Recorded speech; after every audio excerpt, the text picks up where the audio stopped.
ഖസാക്കിൻ്റെ ഇതിഹാസത്തിൻ്റെ രണ്ടാമത്തെ അധ്യായം തുടങ്ങുന്നത് ഇങ്ങനെയാണ്. ഖസാക്കിലെ ഓത്തുപള്ളിയിൽ ഇരുന്നു കൊണ്ട് അള്ളാപ്പിച്ച മൊല്ലാക്ക റാവുത്തന്മാരുടെ കുട്ടികൾക്ക് ആ കഥ പറഞ്ഞു കൊടുത്തു. പണ്ട് വളരെ പണ്ട് ഒരു പൗർണമി രാത്രിയിൽ 1001 വെള്ളക്കുതിരകളുടെ ഒരു പട ഖസാക്കിലേക്ക് വന്നു. സയ്യിദ് മിയാൻ ഷെയ്ഖും തങ്ങന്മാരും ആയിരുന്നു അത്.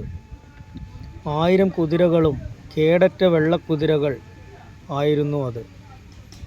എന്നാൽ സയ്യിദ് മിയാൻ ഷെയ്ഖ് ആകട്ടെ സഞ്ചരിച്ചത് ചടച്ച അവശനായ ഒരു പാണ്ടൻ കുതിരയുടെ പുറത്തായിരുന്നു.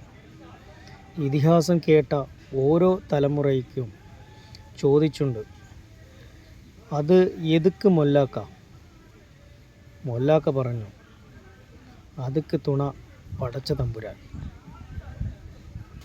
സയ്യിദ് മിയാൻ ഷെയ്ഖ് അതുകൊണ്ടാണ് അദ്ദേഹം ആ കുതിരയെ തിരഞ്ഞെടുത്തത്.